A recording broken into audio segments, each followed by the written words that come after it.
Hello, welcome to my channel. My name's Sarah and this channel is A House of Mine, where we talk about all things interior design, home decor and home storage. Today I'm going to show you how we made this fantastic coat cupboard back here using IKEA furniture. We've prepped it, painted it, installed it, and today I'm going to show you how you can do it too. So this was the room that we were working in, and it's this area here on the right of the screen now that we're looking to put a coat cupboard and storage unit in. So before we could do that, we needed to get the walls painted, the flooring in and the wallpaper up along here. So we needed to get everything prepped. These were the items that we decided to use to be the base of our cupboard. We already had this white IKEA shelving unit, and for £20 we bought this black cupboard from Facebook Marketplace to use. We spent some time planning how the space would work. We decided that the white unit was actually too long, so we were going to cut that down. We then placed the cupboard door on top of the white unit to show where the height of the cupboard would actually be at the end. We wanted to see how much space was left between the top of that door and the ceiling to figure out how much space we would have for skirting board at the bottom and coving at the top, because we wanted to raise the bottom up so we could have a nice finish on it. Next, we had to cut the wardrobe so it would just fit in around this piece of wall here. So we cut that out at the back, and the wardrobe did chip slightly as we did this, but we were going to be painting it and filling it and doing all sorts later, so we weren't too worried about that at the time. We did cut a little bit of the dado rail there so that it would fit on as well. Our next job was to take the end off of the white unit so that we could then cut it down to size and then put the end back on so that it looked like it was always meant to be 3 pieces rather than 4 pieces long. So that's what we did. We measured up and then we got round to cutting it and putting the end back on. It was actually really interesting to see what the inside of this looked like. So if you ever wanted to know, here you go. It just almost is just tiny little bits of cardboard, but it made it really easy to cut through. So this was actually a very easy project to do. And then we just put the end back on, as you can see, and it looked like it was always meant to be 3 cubes long. Next, we just spent a little bit of time figuring out where we wanted everything. We wanted to do this before we painted because we wanted to be really careful moving the furniture once it was all painted to reduce our chance of chipping it. So we just spent a bit of time figuring out exactly where we wanted everything to go. Now, we measured up how far out we wanted the white unit from the wall. We knew we wanted to put the wardrobe on and the wardrobe to be recessed back a little bit, so there was a little bit of a lip at the front from an aesthetic perspective, but also so the children could just rest there to put their shoes on if they wanted. So it was really important to just take this time to figure out where we wanted everything before we moved on to painting. Next to the wardrobe, I wanted some shelves, so I drew a little picture here just to show Kev exactly how I wanted it to look, so he had something to work off of. To help create a nice wooden shelf, we got this wooden shelving piece here from B&Q.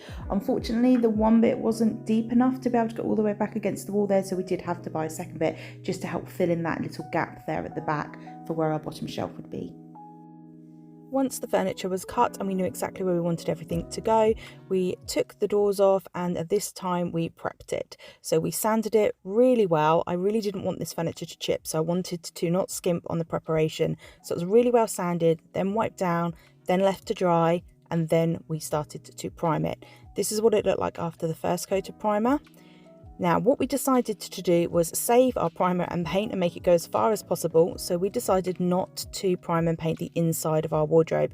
Obviously, you can do this step if you like, but we decided not to. We didn't really end up with a very neat line. We could have done that a bit better, but we don't notice it on a daily basis anyway, as it is full of coats and shoes.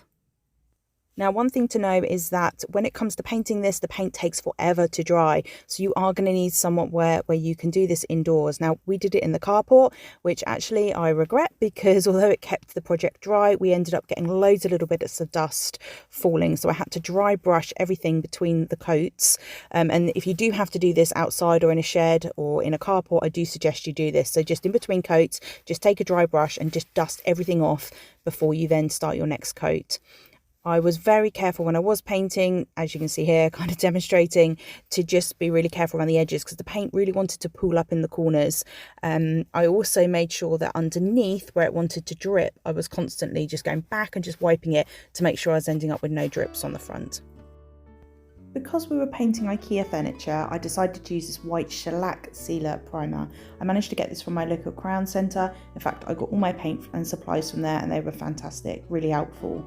Although we shook it up, it still was a little bit runny. It did go on quite well, but it did dry very quickly, so we did have to work quite quickly with it. We did 2 coats and that was enough for this project. I would definitely recommend using a shellac primer for any kind of non-wood based furniture, like IKEA furniture or laminated furniture. At this point, we also took apart the white unit and sanded, primed and painted that as well. Here are the cupboard doors after the first coat. It was still a little bit patchy, but we knew that we were going to be doing 2 coats, and actually we did 2 coats of this. So 2 coats of primer, 2 coats of paint, and that was plenty for this project. We also then finished it with a sealer, which I'll show you later on in the video. Now you will have to excuse all the mess in the carport and the garden in this video. We're working on the inside of the house at the moment and we just haven't got around to doing the outside yet. Now this is how I applied the paint. I used a brush to go around the more intricate details inside here, and then I used a small foam roller, a stiff foam roller, to paint on these larger panelled areas. Now once the paint went on, it did look like it was quite bubbly, but once it was dry, it settled really nicely. It was quite nice paint, and this was what we used, the colour Green Smoke by Farrow & Ball. We used the modern emulsion on the walls in the house, and then we had the local Crown Centre mix up this eggshell finish for the furniture. We also used this finish on the panelling inside the house. Now this paint did take forever to dry, which meant I had to leave it a really long time between coats. So it did take probably about a week to 2 weeks to actually be able to finish all of the painting here. Once everything was dry, we used this clear sealer with a matte finish. I just wanted to make sure that everything held up to daily use, and I was really concerned about the furniture chipping. So as well as the good sanding, priming and painting, I wanted to give it a really good finish. I also would prefer a matte finish, which is why we went for a matte finish spray. You can use any kind of spray you like just to go over it. Now do make sure when you do this that you do nice even coats, and we did 2 coats of the sealant. This is a section, and this happened on a few bits where it wasn't quite dry and it stuck once we'd turned it round. It was really annoying and we had to go back over, we had to sand this down and just touch it up. Luckily now it's finished, you don't really notice it at all, but just make sure everything's really dry. This was the oil that we used to protect the wood. I knew it needed protecting, so it needed something on there. We did 3 coats of this, just wiped it on with a rag. It didn't come out exactly how I wanted it. It was a little bit yellow, but it was really hard to try and find something that was going to give the right finish. I almost wanted to keep it exactly as it was, but I knew it needed protecting, and I definitely didn't want it to have a dark wood look. I may whitewash it, so let me know what you think once you see the finished result. Do you think I should give it a little whitewash coat? And here is it in situ. At this point we were ready to start assembling everything, so we started off by making sure that we had the wooden brackets at the bottom and had the bottom unit exactly where we wanted it. Then we could put the shelving on, and then we could put the cupboard on top. At that point then we decided to get these white wooden strips here that you can see to just help frame out the cupboard. It overhangs slightly on the left there, that's so that once we put an extra piece of wood down that side it would all line up flush. We used plasterboard at the top to box it in so that the coving had something to adhere to. And then at the back here, behind where we're going to have the shelving, we put in some brackets to really just give the back a bit of stability, and also to give the side of the cupboard something to be able to be screwed into. As we come down here, it gives you a better view of what we have the bottom unit rested on, and the fact there's a little gap at the back doesn't really make much difference for us. It just meant that we had this overhang at the front. Now we didn't need to secure our cupboard in place, but you might need to. Also, if you're doing this against a flat wall, you could just secure your cupboard straight to the wall and push your unit straight back to the wall as well. And then all you would need to do is worry about the bottom, the coving and the end panel, which is what we're looking at doing right now here in the video. So we're just cutting the end panel, and that's another reason why we needed the wood at the side, so that we could secure that in place. After this, we measured up where we wanted our shelves to go, bought the same wood that we used for the base here to actually place inside to do our shelves. And then that was it for the build. It was just a case of then adding the coving, the skirting and getting everything painted. We did have this strip down the right hand side of the cupboard there between the wall, and we did that so that the cupboard doors would open with ease. So that's just worth pointing out.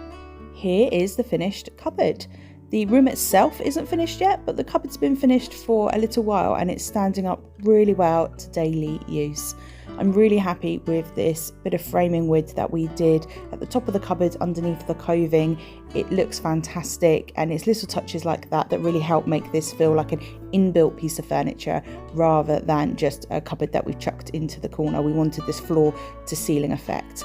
These are the shelves. Now, if I was you, I would actually screw them from the inside or put dowels from the inside.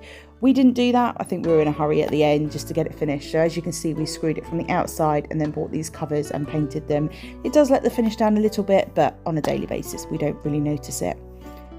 This is a closer look at the skirting board at the bottom. So this is why we raised the white unit up and didn't have it on the floor, so we could tie the skirting board all the way around the edge of the room and around the unit, the same as we did the coving, which helps it to feel like it's an inbuilt furniture piece.